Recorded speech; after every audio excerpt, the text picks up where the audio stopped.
अस्सलाम वालेकुम। Programme special talk में आवां जो मेज़बान फयाज़ कुरैशी।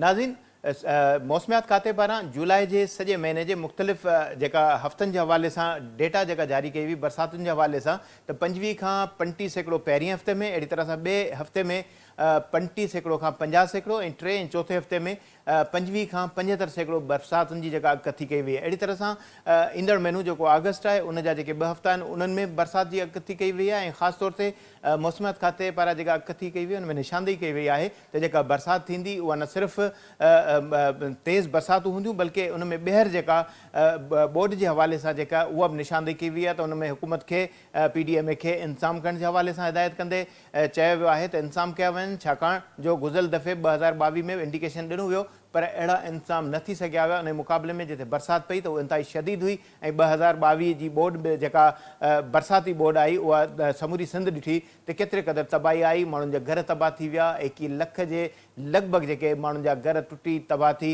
जुज़वी या पार्शली या मुकमल तौर ते घर जेके आहिनि उहे तबाह थिया। त सिंध सॼी जेका 2022 जी बोर्ड में जेको भोॻियो, माण्हू खुले आसमान तले गर्मी ऐं थधि बर्दाश्त कयो। हिन वक़्तु 2024 आहे पर अञा ताईं माण्हुनि जा घर जेके आहिनि उहे मुकमल न आहिनि थी सघिया। हुकूमती दावा आहे त 21 लख घर ठाहिणु को आसान कमु न आहे, छाकाणि जो नेपाल में जॾहिं बोर्ड आई हुई त उते 5 लख घर ठाहिण में 5 साल लॻा हुया, पर हिते 21 लखनि जो जेको घरनि जो टारगेट आहे उहो मुख़्तस कयो वियो आहे 3 सालनि जे अंदरि। ईंदड़ 3 सालनि जे अंदरि यानी 2026 ताईं हिन मनसूबे खे मुकमल थियणो आहे ऐं माण्हुनि जो हिकु कमरे ते बदिल जेको घरु आहे उहो पको घरु हूंदो ऐं उनजी DPC जेका आहे उहा मथे हूंदी ऐं उहो ईंदड़ जेका मुश्किल सूरत हाल हूंदी जेकॾहिं बरसाति अहिड़ी क़िस्म जी आफ़त अचे थी उन में उहो पंहिंजे कारगर घरनि में रही सुकून सां पंहिंजे पाण खे महफ़ूज़ बनाए सघंदा। त हिन हवाले सां जिते पेशगोई कई वई आहे ऐं रोड इंफ्रास्ट्रक्चर, अहिड़ी तरह सां पाणी जो नेकाल या आपाशर निज़ाम उनजी बहाली या नुक़सान खां बचण जे हवाले सां बि हुकूमती दावा आहे त क़दम खयां वेंदा। अहिड़ी तरह सां असांजी कोशिशि आहे त पंहिंजे प्रोग्राम में PDMA जो मौक़िफ़ बि शामिलु कयूं। उन हवाले सां असां टेलीफोन लाइन ते राब्तो कयो आहे DG PDMA सैयद सलमान शाह सां। टेलीफोन लाइन ते मौजूदु आहिनि। सलमान शाह साहब, तव्हांखे प्रोग्राम में भलीकार। वालेकुम अस्सलाम। शाह साहब, हिन दफ़े ॿीहर जेको जुलाई ऐं अगस्त में जेका वधीक जेका तेज़ बरसातुनि जी अॻकथी कई वई आहे, छा था सम्झो मौसमियात खाते हिन वक़्तु जेका पेशन गोई कई आहे उन में ॿीहर अहिड़े कंहिं क़िस्म जी तबाही जे हवाले सां निशानदेही आहे? जी ॾिसो, 2022 वारी एग्ज़ैक्ट सूरत हाल त अलाह सां बचाए, पर जेको ओवरऑल जेकी फोरकास्ट आहे हिन पूरे सीज़न जी उहा अब नॉर्मल रेनफॉल आहे। तक़रीबन 40 की 60 mm ओवरऑल सिंध में नॉर्मल खां वधीक बारिश पवंदी। हाणे इहो अगरि बारिश डिफरेंट स्पेल्स में पई ऐं उहा स्प्रेड अगरि हुई त पोइ जेको आहे उन सां एतिरी तबाही कोन थींदी। पर अगरि ख़ुदा न ख़ास्ता जीअं 2022 में पियो हो कि हिकिड़े वक़्त में ई तमामु घणी बारिश पइजी या 2-3 ॾींहंनि जे अंदरि अंदरि, त पोइ सूरत हाल थोरी सी तशवीशनाक थी सघे थी। अच्छा शाह साहब, ज़ाहिर सिंध सरकार या सिंध सरकार जो जेको बहाली वारो खातो आहे PDMA provincial disaster management authority, उन इन हवाले सां का तयारियूं कयूं आहिनि। ज़ाहिर गुज़िरियल दफ़े जॾहिं बरसातूं पयूं त सैयद मुराद अली शाह साहब वॾो वज़ीर साॻियो ई मौजूदा वॾो वज़ीर बि आहिनि, ॿीहर उहे चूंडिजी आया आहिनि। त हिन वक़्तु जेका अॻकथी कई पई थी वञे त ज़ाहिर माण्हुनि में जेके तबाही जो शिकार थियनि था त उहे ख़ौफ़ जो शिकार बि थियनि था। त अहिड़े क़िस्म जी जेका प्रिडिक्शन मुख़्तलिफ़ मीडिया चैनल्स बि हलाइनि था, अख़बारुनि में तशरीह थिए थी, सोशल मीडिया ते कुझु वधीक ख़ौफ़ फैलायो वञे थो। त इन हवाले सां को बंदोबस्तु आहे? ख़ुदा न ख़ास्ता अगरि जेकॾहिं अहिड़े क़िस्म जी बरसाति पए थी माण्हुनि खे रिलीफ ॾियण जे हवाले सां, रेस्क्यू करण जे हवाले सां, उन्हनि खे बहाल करण जे हवाले सां? जी हा, बिल्कुलु असांजी तयारी हींअर पहिरीं खां तमामु बहितरु आहे। उन वक़्तु हिकिड़ो अनफोरकास्टेड इवेंट थी वियो हो ऐं उन जो मैग्नीट्यूड बि तमामु घणो हो। असांजी तयारी उन वक़्तु बि हुई पर उन जो जेको क्वांटम ऑफ डिज़ास्टर हो उन रेट में घटि हुई। हींअर असां हुन में काफ़ी इम्प्रूव कयो आहे। ॿियो जेको हो इशू कि हींअर असां 2022 खां असांखे असांजूं जेके ख़ामियूं जेको हुन में वधीक उजागर थियूं उन्हनि खे बि असां एड्रेस करण जी कोशिशि कई आहे। उहो चाहे इंफ्रास्ट्रक्चर वाइज़ शयुनि जी इम्प्रूवमेंट हुजे, चाहे रेस्क्यू में इम्प्रूवमेंट हुजे, चाहे रिलीफ प्रोवाइड करण में इम्प्रूवमेंट हुजे। त टिनिनि एरियाज़ में फोकस करे ऐं तयारी कई वई आहे। अच्छा शाह साहब, एक तरफ़ तो ज़ाहिर बुनियादी तरह से पहिरियों त क़दम खयो वेंदो रेस्क्यू के हवाले से। ज़ाहिर तव्हां प्री जेके क़दम खया आहिनि उन में गुज़िरियल दफ़े ईअं थियो हुयो जो माण्हुनि खे खेमा मुहैया करण के हवाले से हिकमत अमली जेका जोड़ी वई। शाह साहब, मुराद अली शाह साहब अक्सर इहो चवंदो रहियो त असां जेके अहिड़े क़िस्म जी जेके खेमा तयारु कंदा आहिनि त असां उन्हनि खे अॻुवाट ई इज़ाफ़ी पैसा ॾियण जी कोशिशि कई। ऐं ज़ाहिर जिते अहिड़ी सूरत हाल थिए थी त हर माण्हू चाहे थो त असां बि अहिड़े क़िस्म जो बंदोबस्तु रखूं।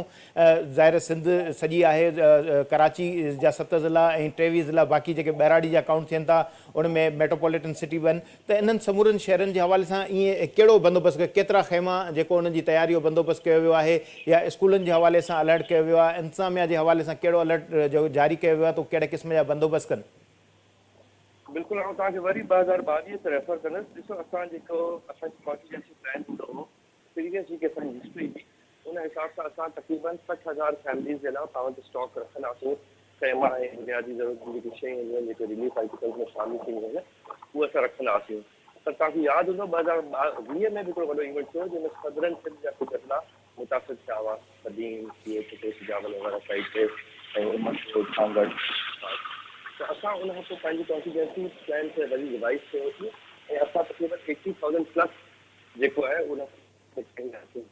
पर अनफॉर्चुनेटली छा थियो, उहो इवेंट तमामु वॾो हो, त इन करे उहो क्वांटिटी घटि पइजी वई। ऐं पंजाब ऐं बलूचिस्तान में बि थोरो भाई थी हुई, बलूचिस्तान में तमामु घणी थी हुई। त उन्हनि जा बि ऑर्डर्स हुआ। त इन करे जेको इहे टेंट मैन्युफैक्चरर्स आहिनि या रिलीफ आर्टिकल प्रोड्यूसर्स आहिनि, उन्हनि जेको आहे उन्हनि ते स्ट्रेच अची वई ऐं मार्केट में डिमांड तमामु वधी वई। हाणे हिन दफ़े असांजी जेकी तयारी आहे हिन मुक़ाबले में उहो तक़रीबन 4 टाइम्स वधीक आहे जेतिरो असां वटि स्टॉक पहिरीं हूंदो हो। पर हाणे हिकिड़ी सडन क्वांटिटी खां मथे असां स्टॉक बि नथा करे सघूं। त जेको 2022 वारो इवेंट हो न, उहो वंस इन क्वार्टर या डिकेड टाइम जो हिकिड़ो इवेंट हूंदो आहे, जो कॾहिं कॾहिं थींदो आहे। एतिरो वधीक स्टॉक रखण बि कोन हूंदो आहे फ़ाइदेमंद, छाकाणि स्टॉक अगरि तव्हां रखंदा आहियो त पोइ वरी उनजी बि शेल्फ लाइफ थींदी आहे। उन खां पोइ उन पंहिंजी अफ़ादियत खणे छॾी आहे। जीअं मिसाल जी ॻाल्हि आहे, टेंट ते हिकिड़ी कोटिंग थींदी आहे, उहा कोटिंग जेकी आहे गर्मी में उहा पिघलजी वेंदी आहे। त 2-3 साल तव्हां रखी सघो, न वधीक नथा रखी सघो। असां पर असां अगरि ख़ुदा न ख़ास्ता इन खां वधीक ज़रूरत पइजी थी वञे त असांजी जेकी टेंट मैन्युफैक्चरर्स आहिनि या ॿिया रिलीफ आर्टिकल मैन्युफैक्चरर्स आहिनि, उन सां अलाइनमेंट आहे ऐं असां जेको आहे उन्हनि खे पोइ जल्द उहा शयूं मुहैया करे सघंदासीं। ख़ुदा न ख़ास्ता जेको असां वटि 4 टाइम्स 2020 वारे स्टॉक खां वधीक आहे, 22 वारे स्टॉक खां, उन खां वधीक थिए थो त उहो असां इनिशियली ॾेई छॾींदासीं। उन खां पोइ जेसि ताईं मीनवाइल असां इंतज़ाम करे रखंदासीं इंशाअल्लाह। अच्छा सलमान शाह साहब, हिकिड़ी वधीक इन ॻाल्हि में ऐड कयूं था। ज़ाहिर अल्लाह ताला जे वस आहे, बरसातूं वसाइण इंसान जो कमु आहे, बंदोबस्तु करणु। ज़ाहिर माज़ी जी जेके तजुर्बा हुया उन मां माण्हू सिखे थो ऐं तजुर्बनि मां ई बहितरी जा हिकिड़ो रस्ता कढे थो, ताकी मुसीबत जे वक़्त में माण्हू पंहिंजे माण्हुनि खे रेस्क्यू करे सघे। त पाणी निकाल जे हवाले सां, ख़ासि तौर ते जेको रोड नेटवर्क आहे उनखे बहाल रखण जे हवाले सां, अहिड़ी तरह सां फूड गुड्स आहिनि उन जे हवाले सां कहिड़ो बंदोबस्तु कयो वियो आहे? ॾिसो, पाणी निकाली हवाले सां असांजो जेको सर्वे हो, उन सर्वे खे असां वधीक रिफाइन करे तक़रीबन 1100 पॉइंट्स अहिड़ा आहिनि जेके असांजे लो लाइंग एरियाज़ में काउंट थियनि था ऑल अक्रॉस आहिनि। उन्हनि 1100 पॉइंट्स मां कुझु पॉइंट्स अहिड़ा आहिनि जेके ग्रेविटी तां जितां पाणी कोन वञी सघंदो। त उन्हनि ग्रेविटी वारे पाणी जितां नथो वञी सघे उते उनजे लाइ हैवी मशीनरी जो बंदोबस्तु कयो वियो आहे। मजमूई तौर ते सॼे सिंध में असां वटि 577 मशीनूं आहिनि पीडीएम जूं हैवी ड्यूटी। इन खां अलावा मुख़्तलिफ़ अदला में पंहिंजूं मशीनूं आहिनि ऐं ताकी उहो पाणी जेको न कढी वञी सघे। ऐं फूड जो जेसिताईं तव्हां पुछो सवाल, त फूड जो इंतज़ाम पहिरीं तरह जेको आहे उहो पॉसिबल कोन आहे, छो पेरिशेबल आइटम आहे। उनमें असां यूटिलिटी सोर्स कॉर्पोरेशन जेके चेन स्टोर्स आहिनि उन सां असां मीटिंग करे चुका आहियूं ऐं असां उनखे स्टैंड बाय कयल आहे। त ख़ुदा न ख़ास्ता अहिड़ी सोचां थी त जल्दी असां खाधे पीते सामान मुहैया करे सघनि। अच्छा, हिकु अर्बन फ्लड वारो हिकिड़ो चैप्टर बि आहे, ख़ुसूसन कराची शहर में तमामु घणी हिकिड़ी हाइप क्रिएट थींदी आहे। असां अनफॉर्चुनेटली अगरि जेकॾहिं ॿियनि सूबनि जो जाइज़ो वठूं त उते जी मीडिया इन शइ खे ज़्यादातर हाईलाइट घटि कंदी आहे, पर सिंध में इहा हाइप तमामु घणी क्रिएट थींदी आहे। त शहर में जेको अर्बन फ्लड जे हवाले सां हिकिड़ो चैप्टर आहे उन ते कहिड़ा क़दम खया विया आहिनि? ख़ुसूसन कराची में केतिरा चोकिंग पॉइंट्स आहिनि? नालनि जी सफ़ाई जे हवाले सां को इन्हनि निज़ाम में ज़ाहिर ज़िले हुकूमतूं पंहिंजो कमु कनि थियूं, मेट्रोपॉलिटन सिटी आहे उहे बि कंदा हूंदा। त पीडीए में इन हवाले सां कुझु क़दम खया आहिनि? मशीनरी को ॿेड़ियूं या अहिड़ो को निज़ाम को उन ते कमु कयो वियो आहे? जी हा, बिल्कुलु। कराची में तक़रीबन 197 पॉइंट्स अहिड़ा आहिनि जेके क्रिटिकल हूंदा आहिनि, जिते पाणी बीहंदो आहे। उन 197 मां 30 पॉइंट्स उहे आहिनि जेके असांजे मेन जिते एतिरो पाणी बीहंदो आहे कि जिते हैवी ड्यूटी मशीन लॻंदियूं आहिनि। बाक़ी रिमेनिंग 160 खां मथे जेके पॉइंट्स आहिनि उहे हल्की मशीनरी सां या ग्रेविटी ते बि वक़्त सां गॾु निकिरी वेंदो आहे पाणी। त इन्हनि 30 पॉइंट्स खे कवर करण जे लाइ PDA में पंहिंजी मशीनरी खे अवेलेबल रखियो आहे ऐं ख़ुदा ख़ासि का मशीनरी ख़राबु थी वञे त पोइ हुनजो स्टैंड बाय अरेंजमेंट बि आहे। ऐं इन 30 पॉइंट्स असां अकॉर्डिंग टू द वार्निंग असां मशीनियूं प्री डिप्लॉय करे छॾींदा आहियूं। पर पाणी जेको आहे बारिश जे दौरान मशीनूं यूज़ कोन थींदियूं आहिनि। जॾहिं बारिश बि वेंदी आहे त उन खां पोइ पाणी कढियो वेंदो आहे, पर उन में कुझु डिलेज ईंदा आहिनि ऐं उहो डिलेज जे करे ई वधीक उहो हाइट क्रिएट थींदी आहे। पर इहो अंडरस्टैंड करण जी ज़रूरत आहे कि डिलेज नॉर्मल आहिनि, नेचुरल आहिनि, इनखे मुंहुं ॾियणो पवंदो, पर उनजो रिस्पॉन्स जेको आहे उनखे बहितर कयो वेंदो ऐं जल्द खां जल्द पाणी कढियो वेंदो। शाह साहब, आख़िरी हिकिड़ो नंढिड़ो सवाल तव्हां खां वठणु चाहींदुसि। सुपर हाईवे वारे पासे M9 वारे पासे जेका सादी टाउन वारो पासो आहे या थधो डैम आहे, इहो पाणी जेको निकाल थींदो आहे, एयरपोर्ट वारे पासे हिन पासे ईंदो आहे, त इन हवाले सां का हिन दफ़े हिकमत अमली मुरतब कई वई आहे त हिन दफ़े जेको अहिड़े क़िस्म जो को वाक़ियो या अहिड़ी का सूरत हाल उनखे अॻुवाट बंदोबस्तु करे सघिजे? जी बिल्कुलु। अॻु में उते रुगो 2 डैम हूंदा हुआ, जेको कैचमेंट एरिया आहे, हिन में थधो डैम ऐं लट डैम। हींअर इरिगेशन डिपार्टमेंट तरफ़ां उते मज़ीद डैम ठही विया आहिनि, त उमेदु आहे कि जेको पाणी हूंदो उहो कंटेन थींदो उन डैम के अंदरि। पर अगरि एक्सेसिव पाणी अचे थो त उनजे अलावा जेको मैरान ड्रेन आहे, जेको पाणी खणी ईंदी आहे मलिक कैंट खां ऐं इन एरिया खां ऐं पोइ वरी पहुचाईंदी आहे जेको फलकनाथ वटि जेको एयरपोर्ट जो नालो आहे उन वटि, त उहो उन ड्रेन खे इम्प्रूव कयो आहे, उन कैपेसिटी वधाई वई आहे ऐं ड्रेन खे कंप्लीट कयो वियो आहे। ठीकु आहे, वॾी महिरबानी। सैयद सलमान शाह असांखे ॿुधाए रहियो हुयो त ईंदड़ ॾींहंनि में जिते बरसाति जी अॻकथी आहे उते इंतज़ाम कया विया आहिनि। ज़ाहिर समूरी जेका सूरत हाल आहे उन में हुकूमती मशीनरी न सिर्फ़ु मुतहरिक हूंदी बल्कि जेके चोकिंग पॉइंट कराची जे हवाले सां 197, अहिड़ी तरह सां 1100 पॉइंट सॼे सूबे जे मुख़्तलिफ़ इलाइक़नि में बराड़ी वारा जेके इलाइक़ा काउंट थींदा उते हेठाहीं वारा इलाइक़नि उते बंदोबस्तु कयो वियो। ज़ाहिर आहे हुकूमत जी कोशिशि आहे त बंदोबस्तु कजे ऐं माण्हुनि खे मुश्किलातुनि खां बचाए। हीउ बरसातियुनि जे हवाले सां पार्ट हुयो ऐं ईंदड़ पार्ट में असां कोशिशि कंदासीं त कारूंजर जे हवाले सां असां ॿिए तजिकात सां अॼु जेको इंतिहाई अहम इशू हुयो सिंध काबीना जे हवाले सां बि ऐं सिंध जे माण्हुनि जे हवाले सां, त हिन मामले ते सिंध खे जिते कंसर्न्स हुया, ख़दशा हुया, त उन हवाले सां जेको फ़ैसिलो कयो वियो बतौर सूबाई वज़ीर मदनियात सैयद सरदार शाह जो चवणु हुयो त मदनियात जे हवाले सां हुन जेको ॼाण वरिती आहे, एतिरा ज़ख़ीरा मौजूदु न आहिनि। अलबत्त जेको अॻूणे मदनियात वारे वज़ीर जेको कमु कयो उन ते उन ख़दशा बि ज़ाहिर कया, त हिन हवाले सां बि ॻाल्हाईंदासीं। वठूं था हिकिड़ी नंढड़ी साई।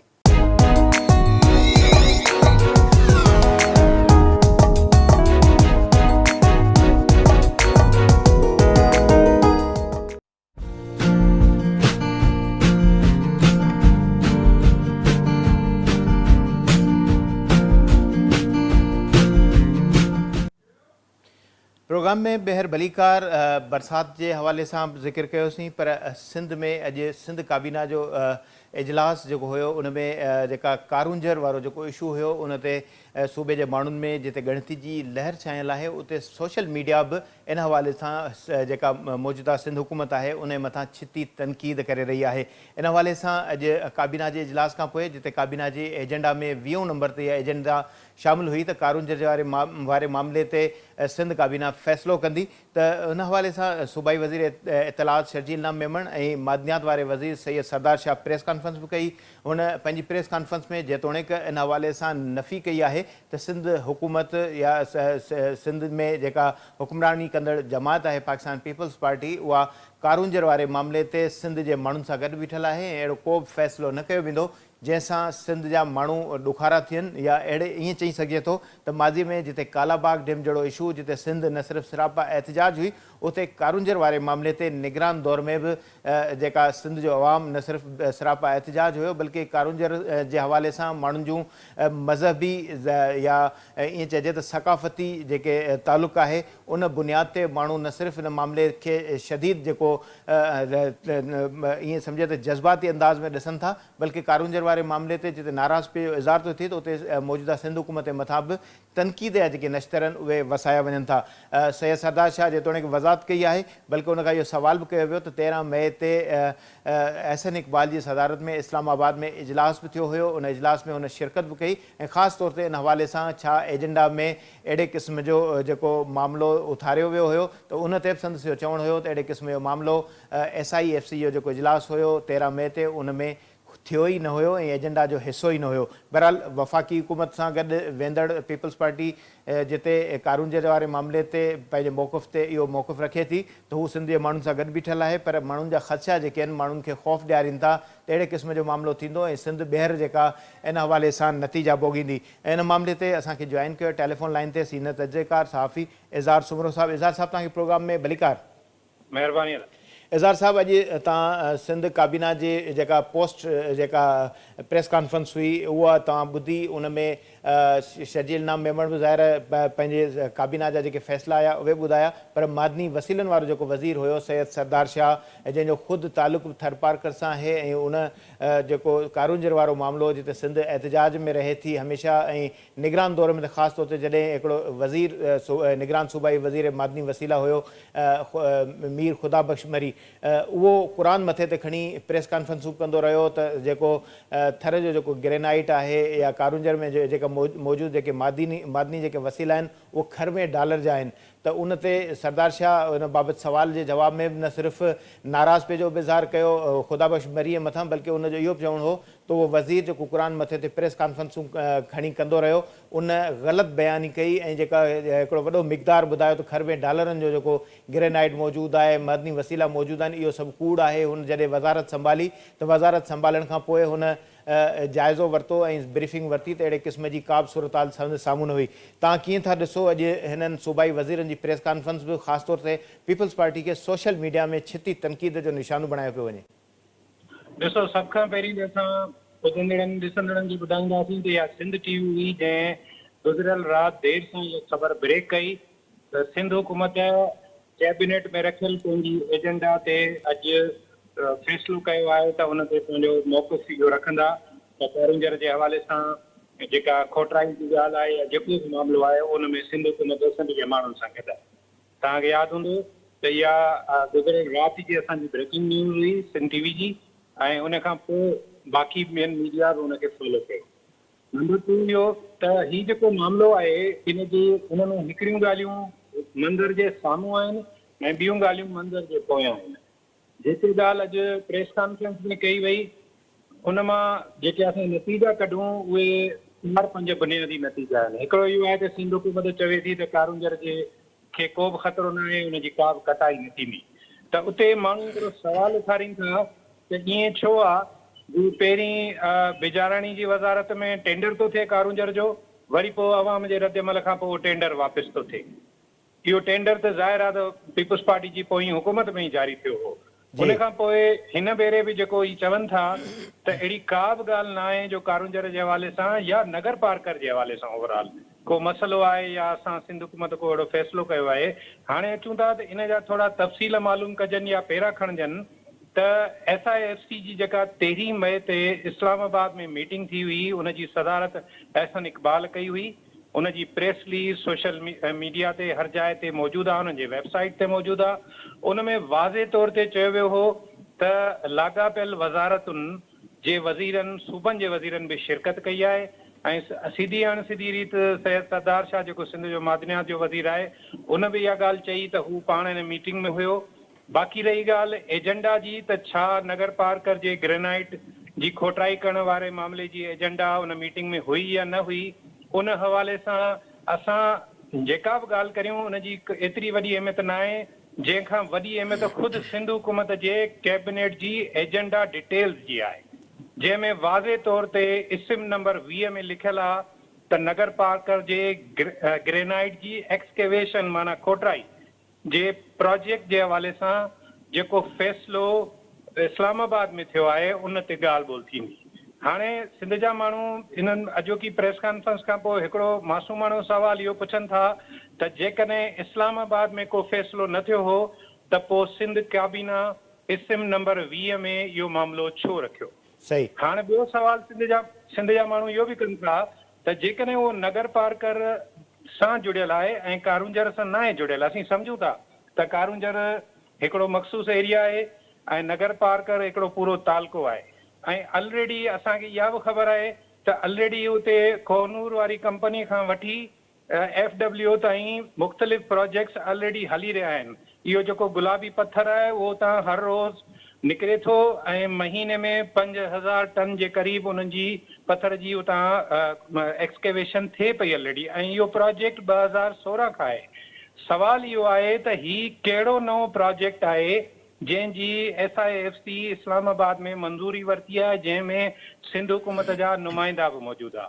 ऐं तव्हांखे अञा वधीक ॿुधाईंदो हलां त असां इन हवाले सां जॾहिं फॉलोअप वरितो त असांखे मुख़्तलिफ़ सोर्सिस इहो बि ॿुधायो त इन मीटिंग में प्लानिंग एंड डिवीज़न जेका सिंध हुकूमत जी वज़ारत आहे उन जे अमलदारनि हितां कराची मां ऑनलाइन मीटिंग में बि शिरकत कई। त सवाल हिकिड़ो त इहो आहे त उते जेका मीटिंग थी उन में जेके फ़ैसिला थिया, सिंध हुकूमत जेकॾहिं सम्झे थी त सोशल मीडिया ऐं मीडिया ते हरूभरू का प्रोपेगेंडा थी थिए उन्हनि जे ख़िलाफ़, त सिधी ऐं सादी ॻाल्हि आहे त उन मीटिंग में जेको फ़ैसिलो थियो आहे उनजो पनो पब्लिक करे त सिंध जा माण्हू इन्हनि जेको उन्हनि खे ख़दशो आहे कारुंजर जे हवाले सां उहो ख़तमु थी वञे, पहिरीं ॻाल्हि। ॿी ॻाल्हि इहा आहे त जेकॾहिं हुते फ़ैसिलो न थियो त पोइ कैबिनेट एजेंडा छो रखी उनजी बि वज़ाहत कई वञे, छाकाणि त फयाज़ साहब सिंध जे माण्हुनि खे माज़ी जा थोरा तजुर्बा आहिनि, पाण जो ज़िक्र कंदा था हलूं। उन खां पहिरीं मां इन ॻाल्हि खे एप्रिशिएट कंदुमि त शर्जील इनाम मेमण साहब ऐं सैयद सरदार शाह ही जेका प्रेस कॉन्फ्रेंस कई उन में सिंध जे माण्हुनि जे आवाज़ खे वरनायो, सिंध जे माण्हुनि जे एप्रीहेंशन्स ऐं कंसर्न्स खे एड्रेस कयो, हिकिड़ी तमामु भली ॻाल्हि आहे। हिकिड़ी अवामी ऐं जमहूरी हुकूमत खे ईअं ई करणु खपे जो उहा माण्हुनि जी ॻाल्हि ॿुधे ऐं पोइ हुननि जो सॾु वरनाए। बाक़ी इहो चवणु त जेका सोशल मीडिया ते का ग़लति प्रोपेगेंडा पई थिए उहा त ज़ाहिर आहे त जेकॾहिं सरकार उन जा वाज़े तफ़सील साम्हूं न रखंदी त कहिड़ो सबबु हो जो कैबिनेट में या एजेंडा रखी वई ऐं कहिड़ो सबबु आहे जो एजेंडा वापसि वरिती वई। सही त उन जा पना साम्हूं पब्लिक कनि त सिधी साम्हूं अची वेंदी। जी बिल्कुलु इहो ज़ाहिर आहे, इहो ख़दशो सिर्फ़ु तव्हांजो असांजो न पर सॼी सिंध जे अवाम जो आहे त सिंध हुकूमत खे इहा वज़ाहत करणु खपे त काबीना जी एजेंडा नंबर जेका 20 हुई इहो एटम जेको आहे उन ते ज़ाहिर जहिड़ी रीति सरदार शाह जो चवणु हुयो त सिंध हुकूमत इन मामले ते न सिर्फ़ु इतफ़ाक़ कयो आहे त जेको कारुंजर आहे उनखे रामसर साइट करार ॾिनो वञे, इन हवाले सां यूनेस्को जो जेको कन्वेंशन आहे उन में हुननि इहो केस रखण जे हवाले सां मामिलो सबमिट बि करे छॾियो ऐं उन ते असां इनखे प्रोटेक्ट करण जे हवाले सां अॻिभराई कंदासीं। पर इहो वज़ाहत वारो सवाल लाज़मी इहो पीपल्स पार्टी जी हुकूमत खे करणु खपे, छाकाणि जो कारुंजर बि कालाबाग डैम खां घटि न आहे। सिंध जे माण्हुनि जे हवाले सां सिंध जा माण्हू मज़हबी ऐं सक़ाफ़ती तौर सां कारुंजर सां मोहबत कनि था।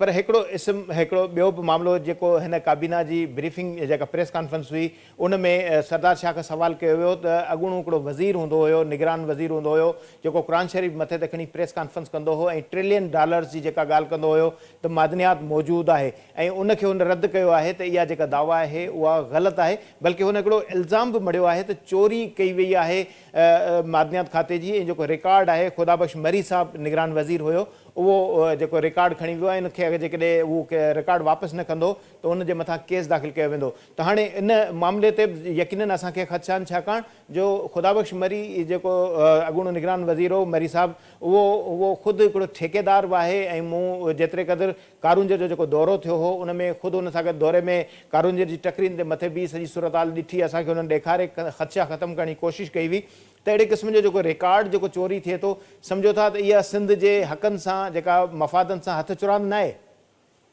ॾिसो बिल्कुलु हथ चराईंदा आहे ऐं खुदाबख्श मरी जो जेको किरदारु हो इन सॼे मामले में उहो तमामु घणो तकरारी कंट्रोवर्शियल ऐं नापसंदीदा हो।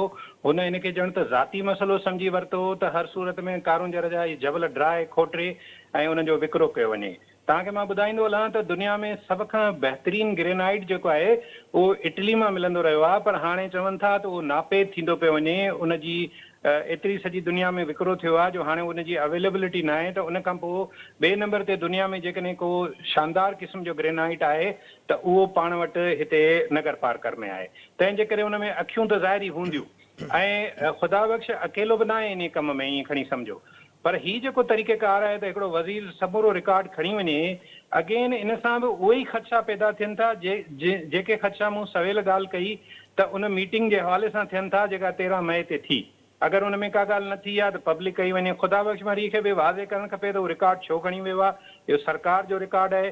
तव्हांखे यादि हूंदो त अमेरिका जे सदर डोनाल्ड ट्रंप ते जेको वॾो केस थियो उहो इहो ई थियो त उहो पंहिंजी ऑफिस मां समूरियूं फाइलूं ऐं रिकॉर्ड खणी वियो। त सिंध हुकूमत खे इहो भला हिन कारुंजर वारे मामले खां पोइ इहा ॻाल्हि छो यादि आई आहे, बिना देर जे उनजे ख़िलाफ़ कार्रवाई थियणु खपे ऐं उहे दस्तावेज़ साम्हूं अचणु खपनि। हिकिड़ी ॻाल्हि। ॿी ॻाल्हि जेका अवाम खे असांखे ॿुधाइणु खपे, जेका हिकिड़ी हक़ीक़त आहे, ऐं सोशल मीडिया जे हूंदे तव्हां अधु सच त ॻाल्हाए बि नथा सघो न, तव्हांखे पूरी ॻाल्हि रखणी थी पवे। ऐं उहा इहा आहे त ज़ाहिर आहे त ख़ुदा बख़्श बि हिकिड़ी टारगेट ऐं हिकिड़ी एजेंडा तहत हो, ऐं उन खां पोइ बि उहा एजेंडा पंहिंजी जाइ ते मौजूदु आहे, उहा ख़तमु न थी आहे। ऐं सिंध जे माण्हुनि जो हिकिड़ो ख़दशो आहे त असांजा जेके ही वसीला आहिनि, चाहे असांजी ज़मीन हुजे, चाहे असांजो पाणी हुजे, चाहे असांजी मादनियात हुजे या ॿियूं शयूं हुजनि, उन्हनि जे हूंदे असांजा माण्हू त ग़रीब खां वधीक ग़रीब थी रहिया आहिनि। बिलो पॉवर्टी लाइन असांजा माण्हू ॾींहों ॾींहुं वधी रहिया आहिनि। त आख़िर इहो कहिड़ो सबबु आहे जो सिंध जहिड़ी हेॾे अमीर ख़िते में असांजा माण्हू ग़रीब थी रहिया आहिनि, पर हिकिड़ा मख़सूस माण्हू आहिनि जेके कल्ह चपल पाए हलंदा हुआ, जेके पेरें पंधु हलंदा हुआ, उहे वॾियुनि पिजरो ऐं वॾियुनि बंगलनि में रहनि था ऐं ॾींहों ॾींहुं सिंध जे वसीलनि जी लुटमार करे अमीर खां अमीर तरीन थियनि था। उन में न रुॻो सियासतदान आहिनि, पर केतिरा ई ब्यूरोक्रेट्स बि आहिनि जिन इन सॼी बहती गंगा मां हथ धोता आहिनि। तंहिंजे करे सिंध जा माण्हू इन क़िस्म जी कंहिं बि एक्सरसाइज़ ते पंहिंजा ख़दशा रखनि था ऐं उहे ख़दशा रखंदा रहंदा। ऐं असांजी मीडिया बि उन्हनि खे हाईलाइट करे थी ऐं सोशल मीडिया त अञा वधीक शिदत सां हाईलाइट करे थी।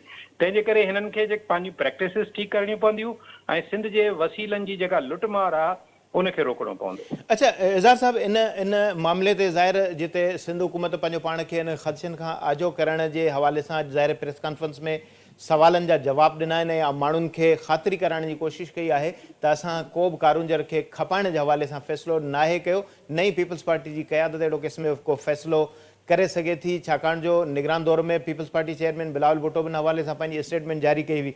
पर हिकिड़ो जेको ज़िक्र ख़ारसर वारी साइड वारो जेको कयो वियो, जिते हमेशह लीज़ूं जेके जारी थींदियूं आहिनि उनखे वाइल्ड लाइफ या सेंचुरी या रामसर साइड जेकॾहिं पाण चऊं त उन में दायरे खां जेकॾहिं हटी करे उन में जेको कुझु इलाइक़ा तजवीज़ कया वेंदा आहिनि जिते उहे ॾींदा आहिनि लीज़ ते, त सम्झो था त इहो ख़ारसर वारो जेको इलाइक़ो सदाशाह जेको चई रहियो हुयो त इन बहाने सां अंडरग्राउंड या ज़ेर ज़मीन अहिड़े क़िस्म जी का चुरफुर या अहिड़े क़िस्म जी हरकत थी सघे थी जंहिंसां हिकिड़ो त जिते मज़हबी सकाफ़ती पाण लाड़ो ॾिसूं था उन पासे, ॿिए पासे वाइल्ड लाइफ असांजो जेको हिकिड़ो प्रोटेक्टेड एरिया आहे उन सां असांजी जेका इहा जंगली जीवत आहे जेका हिकिड़ी मुनफ़रद आहे ऐं सिंध में मौजूदु आहे उहा बि मुतासिर थिए थी। त इहो मुतालबो नथो करे सघिजे त जेके रामसर साइट्स करार ॾियण जे हवाले सां सिंध हुकूमत जेको मौक़िफ़ रखे थी त इहो मैटर जेको ओपन करे डिस्क्लोज़ करे मीडिया ते हाणे माण्हुनि खे ॿुधायो छो नथो वञे? ॾिसो केतिरनि सालनि खां इहो मामिलो हले पियो। पोइ हुकूमत में बि इहो मां जीअं असां अर्ज़ु कयो त टेंडर थी वियो, वरी हिन हुकूमत में इहो मामिलो वरी साम्हूं आयो आहे। भली हुकूमत चवे त सोशल मीडिया पे असांजे लाइ उबतियूं सुबतियूं ॻाल्हियूं करे, त सरकार जी ज़िमेदारी आहे त शयुनि खे सिधो करे चिटो करे रखे। ऐं हीउ जेको मुख़्तलिफ़ नाला ॾेई डाइवर्जेंस ॾेई ॻाल्हि कई थी वञे, माण्हुनि खे उन ते बि इहो ई ख़दशो आहे त किथे इहो सॼो कमु करण खां पोइ अल्टीमेटली नाले में हिकिड़ी शइ स्मोक स्क्रीन ऐं पस मंज़र में को ॿियो कमु त न थी वेंदो। इहो जेको ख़दशो आहे इहो बि दुरुस्त केरु कंदो? सिंध हुकूमत कंदी। असांजे लाइ ईअं खणी सम्झो त हिकिड़ी ख़ुशी जी ॻाल्हि आहे त साईं सरदार शाह जेको ख़ुदि हुनजो तालुक़ु इन इलाइक़े सां आहे, हू हिकिड़ो पढ़ियो गढ़ियो ऐं शाइर आहे ऐं अहसासु रखे थो हिननि शयुनि जो, तारीख़ी इदराक रखे थो हिननि शयुनि जो, त हुन खां वधीक बहितर वधीक कहिड़ो थी सघे थो जेको ऑफिशियली शयूं डिक्लेयर कराईंदो अचे, पना ठाहींदो अचे, पब्लिक कंदो अचे त कारूंजर खे रुॻो इहो चवणु काफ़ी न आहे न त कारूंजर खे ख़तरो न आहे। जे ख़तरो न आहे त पोइ हर दफ़े फिरी गिरी ॻाल्हि कारूंजर ते छो थी अचे?